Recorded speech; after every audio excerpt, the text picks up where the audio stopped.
when you started off the conversation talking about how you don't mind going 50-50 or you wouldn't want to go 50-50, I instantly got triggered by all the Twitter conversations that are happening online. Because it's just dividing us when you hear, like, why I got to pay this or why you got to pay that. It's just like, damn, what about, you know, you just make it work because you like the person. Exactly, yeah. Man, I feel like, honestly, I feel like that's how it should be.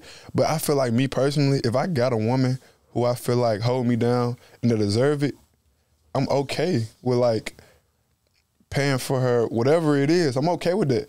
But it's only reason I'm doing that is because I know if times got hard for me, that woman wouldn't just back out and be like, all right, well, you need to figure it out. I'll be back if you figure it out. Nah, like, that woman gonna be like, all right, I got you right now until you get back on your feet, because, you know what I'm saying, it's mutual. You know what I'm saying? It's mutual because, you know, we built that. We were able to lead up to that point until we got that type of trust in each other. So that's why I say, like, I'm not opposed to doing that, because it's gonna be a lot of testing and a lot of, like, things we go through along the way to make me get to that point where I'm comfortable with doing that for that person. Hey, what up, guys? It's Fresco Trey, and my new single Bad Bitches is out right now. My EP Detour is coming out on the 10th, so make sure y'all tap in, check in with it. And Nyla, we need to talk. What's going on, guys? Nyla Symone here with another episode of We Need to Talk, and I have a very special guest in the building. We got Fresco Trey. Hey, how are you? I'm good. How are you doing? I'm great. I love your hair, by the way. Thank you. I was gonna tell you that it was like now. I'll save it for the actual thing. I appreciate that. Fire. I like your hair too. The twist out looks very fresh. Thank you. Just got it done. Yeah. Actually, I slept in it last night without a do-rag on, which is probably not okay. Bad. Yeah, bad work. Won't make that mistake again tonight, though. Why'd you forget it this time? Passed out? Nah, it was... Not like that. Like, just pass out from being tired. You travel, you do it. Oh, yeah. But nah, because look, you know how it was too fresh. When it's too fresh, it's like real, like skinny and stuff.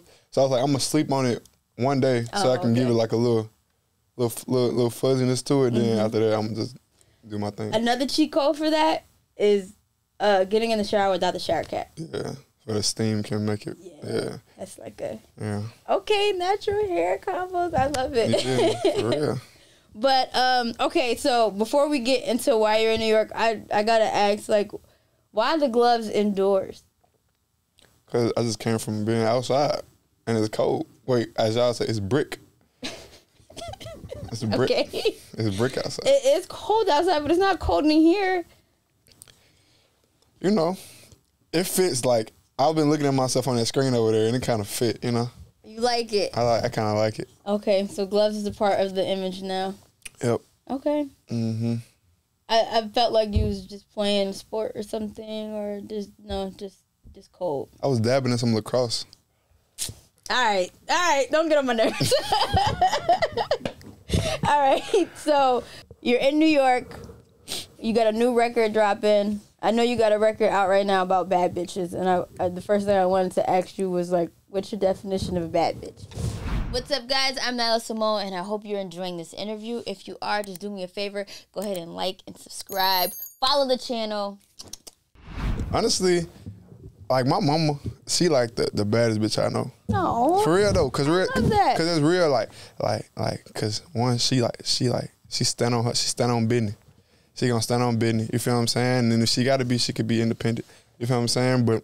And then she always caring for others before herself. You feel what I'm saying? Like, that really make me kind of just, like, picky about my women I want, because it's like that model she created for me, I feel like it's just kind of just like the most solid model that can be, because, like, I just feel like any woman who out here just, like, doing their thing on it, like, not asking for no handouts, not trying to get a guy to pay their way through everything, you feel what I'm saying? Like, really, like, will put in they work to get, like, I ain't saying that a guy can't, you know what I'm saying, come in and financially help a woman, but, like, as long as you showing that you will put in effort wherever it need to be, I'm cool with not going 50-50. But if you feel like that, you finna give me, and it gotta be, that's what gotta go on for me to be with you, I don't know about that. You feel what I'm saying? So, like, I really feel like any woman who's just standing on business, being independent, you know what I'm saying, loving their family, loving their friends, doing right, that's a bad bitch to me. You know I love the fact that a bad bitch is not based off of looks for you. That's not what I was expecting you to say at all, to be honest. Nope. I met a lot of really, really pretty women that were not bad bitches. Cause like I feel like being pretty makes you attractive. It makes you fuckable. But the personality is what makes you a bad bitch. That's what makes you, you know what I'm saying? You could walk in, I feel like you could walk in right now, in a party right now, and a lot of pretty women would probably like frown at you. Because your aura is gonna intimidate a lot of pretty women. Because a lot of pretty women are shallow. But if a woman can really just walk in the room and just like, you're like, damn, she here. She just walked in here. I know she just walked in here. Or I ain't seen her, where she been. That's how you know you got a bad bitch, you know what I'm saying? Like, for real. Very well said. I'm going to cut the hell up out of this and post this everywhere because I feel like that's a message that people need to hear, one, but two, don't really believe in. Because I feel like I have that conversation all the time that it's really your energy as opposed to just looks. But we live in such a vain-focused society that it's... Please post it everywhere because I swear, like everything, I feel like everything that go on right now, everything that go on that you know what I'm saying, that's not, that isn't good, is because like social media and the celebrities that's big, they let it go on. You feel what I'm saying? They let it be cool to like be cute, be cute and think that that's the best thing in life. I gotta admit, all right, so two things to what you said. One, I've interviewed some very beautiful people or talked to some very beautiful people, men and women included. And then when I get them on the couch or wherever we were speaking and they're so dumb, it's so frustrating to me to talk to them. Because then it's like, it's just there's just nothing there. Yeah. And then I can't believe that people actually support this. Yeah. That's just my rant of the day. And then the second thing is, when you started off the conversation talking about how you don't mind going 50-50 or you wouldn't want to go 50-50, I instantly got triggered by all the Twitter conversations that are happening online. I feel like you can't, like, when I get on Instagram, Twitter, wherever, I feel like that's always the conversation at hand, and it's so tiring to hear because I would rather just hear something, I don't know, a little more positive or a little less like, like, what is it called? Like dividing, because it's just dividing us when you hear like, why I gotta pay this or why you gotta pay that. It's just like, damn, what about, you just make it work because you like the person. Exactly. Yeah, man, I feel like, honestly, I feel like that's how it should be. But I feel like, me personally, if I got a woman who I feel like hold me down and they deserve it, I'm okay with like paying for her whatever it is. I'm okay with that.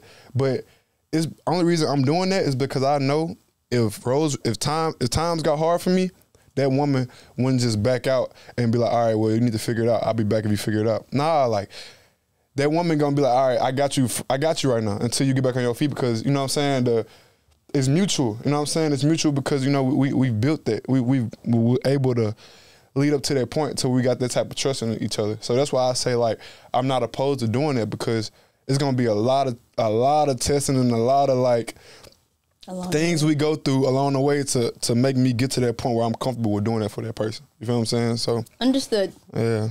Understood. Okay. Well, I like where your mind's at already. But I know you already released 2 Heartbreak Diaries. And that being said, it seems like you're already a giver. And I know you said that those 2 projects were written about the same person.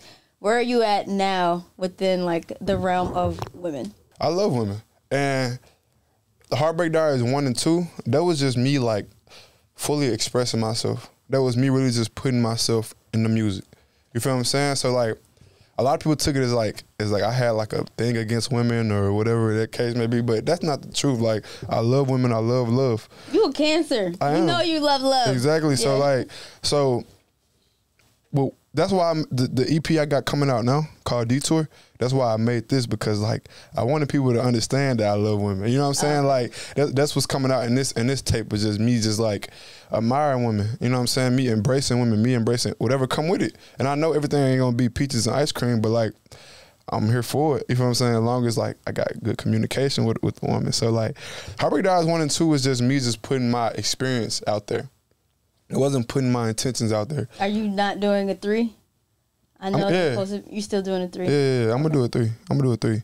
It's just like I said, I wanted to make sure everybody knew. This detour was because I'm sick of people putting me in a box. I wanted to make sure people knew, you know what I'm saying, that, you know, I still got love for all my women, especially my black women.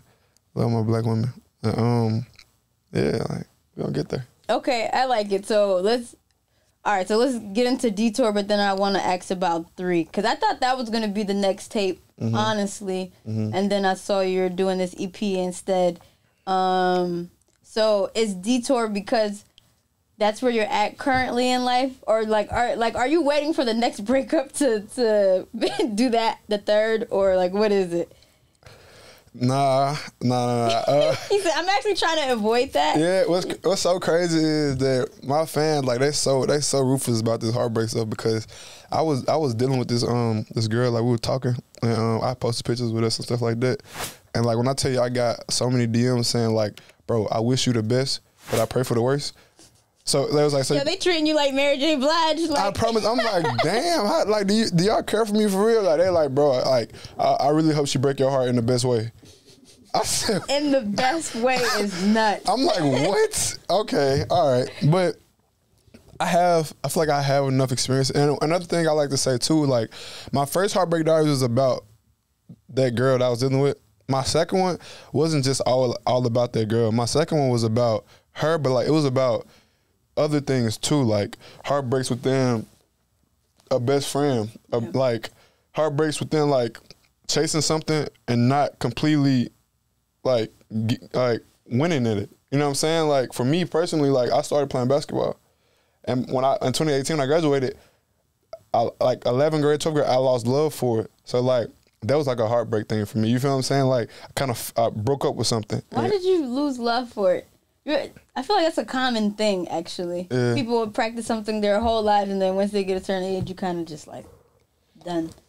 I think I did it so much. I did it so much, and then when I got introduced, I feel like if I would have never got introduced to music, I might have.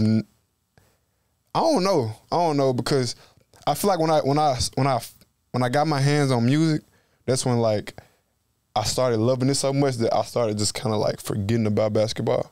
It felt like a glove, one might say.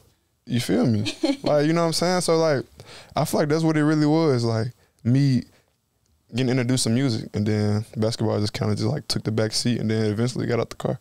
But because of basketball, you're saying you're competitive, so losing for you is a heartbreak. I'm just saying, like, that was my first love. Like, that's what I thought was going to get me rich. Basketball. Like, I thought that was going to just consume my life for the rest of my life. And then something else came, and it's just like, okay. Now, like, sometimes I look back, I be like, damn, I wonder how it would be if I still play basketball. You know, but, you know, so, like, that's what Heartbreak Diaries 2 was about. It was just about, like, all of that in totality. So I think Heartbreak Diaries 3 is just going to be more of that, and just, like, in a more just, like, dramatic way. I want 3 to be so dramatic to where it's like, damn. You feel me? Like, I care. Like, somebody check on that, man.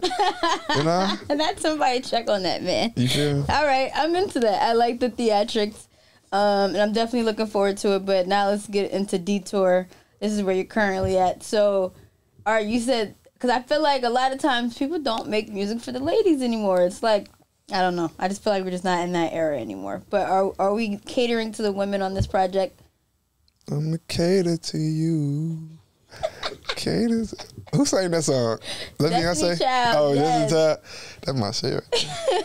But nah, for real. No. It's for real. Like I said, I just wanted to show that, you know what I'm saying, I appreciate women, I admire women, I love women, and I guess if you want to say I'm catering to the woman, I'm catering. I'm letting it be known that, you know, like, for the right woman, I go over and beyond, you know? And it's just like, I'm letting it be known what I like. I'm letting it be known what I don't like. But not in a way of just like, you know, maybe it's in a way of like, I don't like this, but, you know, maybe we can figure something out. What are the things you don't like? I don't like I said, I don't like a woman who thinks that I'm obligated. Okay. I'm never obligated. I don't like a woman who is too deep in insecurities. Because I feel like I like a woman who's comfortable with themselves, no matter if you in a hoodie and sweats or you in a dress from wherever. So I love confidence. You know, I love confidence. And I just love like rawness, just like realness. It's just like, cause that's how I got it coming up. So I just love realness and rawness. Like, you know, if I feel like I'm fresh as hell and I'm not, be like, hey, I ain't gonna lie, you ain't got it on, my boy. You know, like, you know, if I make a song that I'm high about and I let you hear it, one in your opinion, don't just tell me it's good because you my significant other. Tell me like, it's not one of my favorites, but, you know, I like it. You know, I like stuff like that. Like, you know what I'm saying? I like. Have you had that?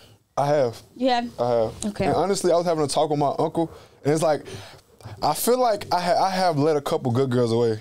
I have let a couple good girls go just because, like, I got, like, real bad trust issues from my past, from Heartbreak Diaries 1. You could literally name the era. You know, so like I feel like I have let a few good women go, but I'm working on myself as well. I don't think I'm perfect, so. Okay, understood. I asked, have you got that or experienced that? Because I feel like a lot of times, respectfully, men can't handle the truth. Like, you tell them the truth, like, hey, that ain't it.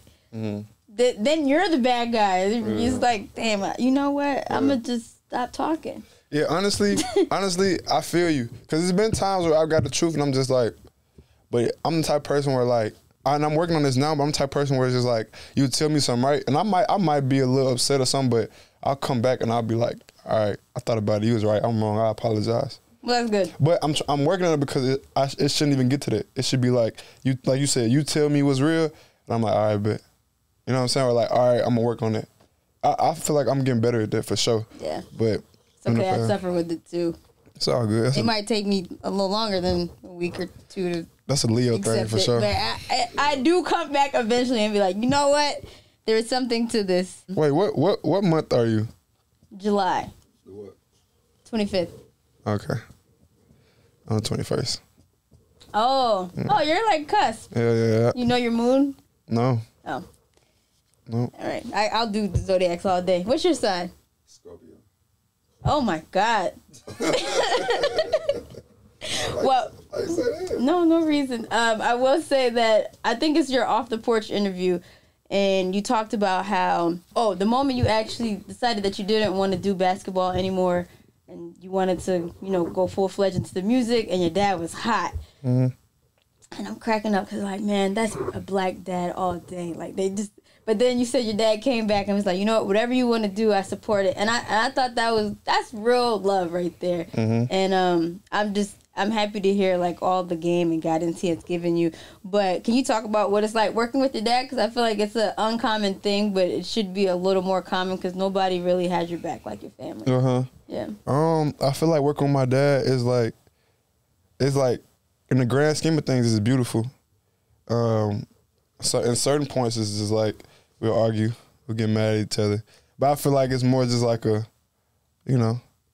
like a dad and son thing. It's just like, because like one thing about him, he ain't gonna ever just like be like, he ain't gonna ever just say yes because he don't want to make me mad. You know, we'll fight every day of the month before he do that. You know what I'm saying? So like, it's great to have that because like I'll go somewhere without him sometimes like on trips sometimes, and like I'll be around people who I always just be like, bro, that's hard, and like I'll just be looking at them like they don't know. Like hell nah. Like it's like you know how like you know somebody lying to you and you just letting them lie and you just looking at them like that's how I be, cause like I know I got somebody who gonna tell me the 100% truth. So like when somebody trying to gaslight me, I can just sense it off the rip. That's good. You feel what I'm saying? Yeah. Like, and I feel like that's kind of just like the blessing behind it. That's one blessing behind it. That's just one. You feel what I'm saying? Like, That's just one survival blessing. Just like I can peep BS from a mile away just because I get it straight so much. You feel what I'm saying? So like I said, it's a blessing in the grand scheme of things. Like I said, sometimes like the arguments and stuff be kind of hard because like it's not just an argument I have with a regular person. It's like an argument that it sit with me. You feel what I'm saying? It's like damn, like either it's either like I really got him disappointed in me, or it's just like, or either like damn, like ain't getting on my nerves. You know what I'm saying? It just sit with me. It's like it made me not even want to do nothing for a little bit because it's like it's such an important factor in my life. Yeah. But like on the other side of things, it's great because like I don't gonna lie, like I could sit in a whole other room and let him go and talk for me, and I know that he gonna whatever it is. I don't care if it's $1 million or $1,000. He gonna make sure it's the best move. You feel what I'm saying? I ain't got to second guess. I ain't got to think like, all right, I don't know, this person might just be trying to make money for them and not worrying about what's going on for me. Yep. You feel what I'm saying? Like, he rather take no dollars than just take some bad money. You feel what I'm saying? So, like, I love it. Like, That's real. Yeah. I love that. I really do. I like seeing family dynamics. I feel like as Black people, we don't just see that often enough. So when you do have good examples, it's important to highlight it. Okay, so I want to talk about growing up in Memphis because I know Memphis is having a renaissance right now. You guys have a lot of popping artists, but I feel like it wasn't always like that. So growing up, what were your influences musically? Because you didn't really decide to start music until later. Musically, like in Memphis? Mm-hmm. Oh. Or I guess anywhere. Oh, okay, because like, I ain't gonna lie. Like, I love Memphis. And I love everything that come out of Memphis, but I ain't listen to no Memphis stuff coming up. Like, I listened to, like, Tupac was my number one inspiration. That's my number one inspiration. And then, like, Kanye West, like, the College Dropout album, that was, like, my I don't know. Introduction? That was just, like, my staple album. Like, you know what I'm saying? Like, that's my staple album. And, them two was, like, my, growing up, like, car rides and everything, those was, like, my two. Then as I got older, Post Malone became like it's like one of my biggest inspirations when it came to just like performing, interacting with fans, like, you know, like just continuing to be humble no matter what. Like, that was like that person for me. So then was like the three artists that kind of just like shaped me as a musician, you know? All of them very different too. You know? Yeah, facts. Yeah, for real. And, that's kind of how it was for me, like musically growing up in Memphis. Like, I really didn't listen to too much Memphis music. It wasn't my style. I feel like the Post Malone relationship really caught me off guard. Like the fact that you guys were even in the same realm. Yeah. How did that come about? Caleb. I met this guy. He went to middle. I think middle or high school with Post. I went to middle and high school together, and then like 2018, that's when I started my music, and you know like. I got my dad, he had me old school trapping, so we out passing out CDs. And it was a long day after me passing out CDs, and I was at one of my homegirls' spot, and he walked in, and we just kind of just like was joking with each other and stuff like that. And then afterwards, the homegirl I was with, she was like, you should send him, because this one, Post Malone was my favorite artist at the time. She was like, you should send him your music because he, like, best friends with Post Malone. So I didn't do it. She ended up doing it for me.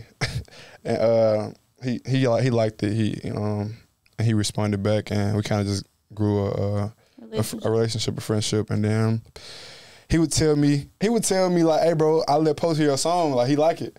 And I'm like, fuck out of here, like you lying. Like he's like, nah, for real. Blah, blah, blah. So one day he was just like, come to Atlanta, Post wants you to come to the show.